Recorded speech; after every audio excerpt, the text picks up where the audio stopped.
Hello everyone, my name is Yuri Kasdorp and we are back with another track guide. And this time we're on week 7 of the GT3R sprint series at Zolder. We're in the Porsche, a lot of traction zones here, so the Porsche should be good there.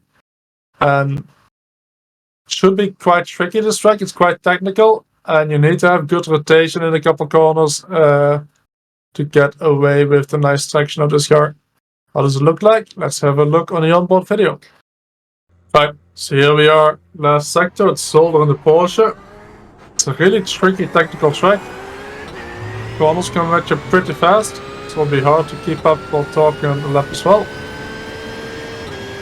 And you see a lot of these curves like we have here with the wide anti-cuts, and you want to get as close to those wide anti-cuts as you can without actually going over them. So on the white thing on the right we use as a marker. Run all the way on the exit curb. Make sure to not understeer out of turn 2.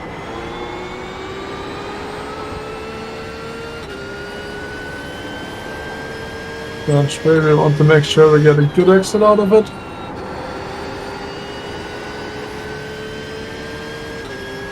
And for the chicane you want to brake a bit before the red and white wall.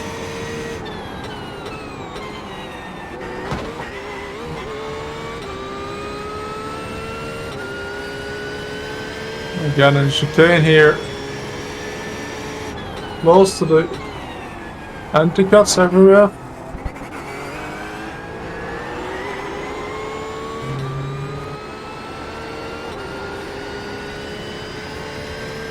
Brake at the 100 for the hairpin.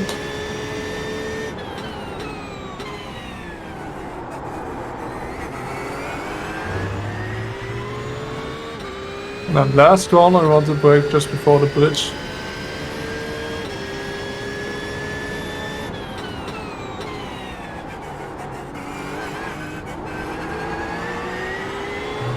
And that's a lap in the Porsche around Zolder.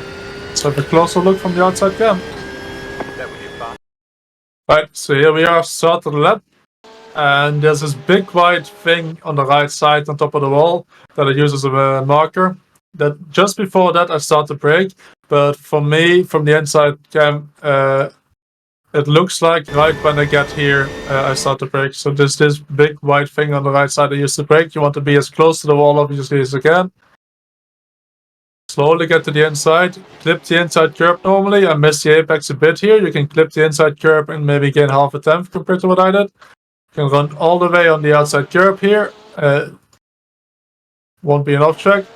You want to bring the car all the way to the left side, and then again I use this curb, the curve in the white line on the inside as a marker to brake. It's very hard to find anything else on the left side here as a marker to brake. So I just look at this, and then at a certain point before this I start to brake. It's very easy to brake too much here because we're not braking in a straight line. We slowly want to get to the apex already. If you brake too much, the car will understeer wide. So you can't brake too much, get to the apex, run wide on the exit. Then it's easy flat here. And we get to a really tricky corner. It doesn't look very tricky, but it's tricky to keep the speed up. I brake just after this first entry road on the left side. And then slowly make it over to the inside and make sure the rear steps out a tiny bit so that when I go on throttle, the car doesn't immediately understeer. So how does it look like? Right at this entry road, tap on the brake. And you see the rear will get light here when you turn in right after the step on the brake.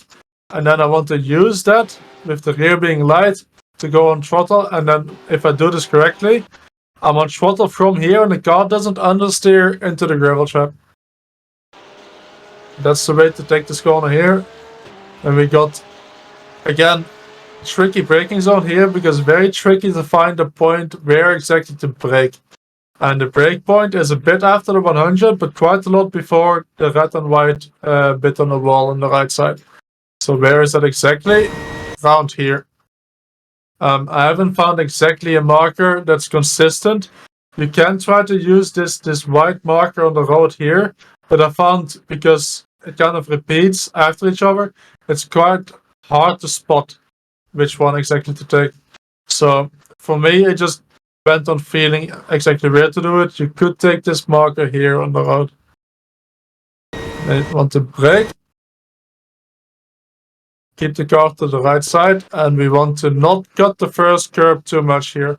If you cut the first curb too much and hit these white anti-cuts, the car is going to fly too much into the air. And we want to also make sure to go into the corner with low enough speed that on the first curb here we can be on throttle already. If you overshoot it a bit and wait too long to go on throttle, we're going to lose too much on the exit on the run to the next corner. So we want to just about avoid the curb on the left side. On the right side, we can run over the white anti-cut a bit more. I think this is the only corner on the track where I can run over the anti-cut on the right side. And the only reason we can do that is because if you look, we can pretty much go straight over this. We're not turning much at all anymore. So the car doesn't get upset if you do that. I run over the bump here. We want to make sure that when we start braking, the car is as much in the straight line as we can. And for that reason, I'm not quite full hugging the inside white line here. I'm going a bit from the outside so that when I start braking here, where this line changes color, my car is exactly in a straight line, braking optimally for the next chicane. And then for the chicane, again, you want to just about clip the left side this white marker. So you just about want to clip this to the right side, just about want to clip this to the left side, and then set the car up well so that you're not exiting completely on this curb on the right side, but somewhere from the middle. That way we can keep the speed up in this right-hander here and get a good exit from the section. As long as you're running two wheels on the outside curb here, the next right-hander should be easy flat. And left kink here is easy flat as well. Want to brake at the 100 for the hairpin. Down to second, I found a bit easier on traction out of the corner here. I only got to run to the last chicane left. And again, it's a bit light on markers. But what I use is just before the bridge here. So just before we get to the bridge, I brake as hard as I can in a straight line again. Make sure to open up the left-hander a bit here. And again, just about clip these white markers. Don't go over them because that upsets the car. You can run all the way wide to the outside here and even clip the gravel a tiny bit on the left side. If you do it too much, you'll start to lose traction though. So be careful of that. And that's the lap in the Porsche around Zolder. Right, so there you go.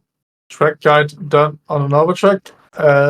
Really technical this one. Technically my home track actually, Zolder. I wish everyone good luck. Should be a fun week, and if you want to see more videos like this, make sure to subscribe to the channel.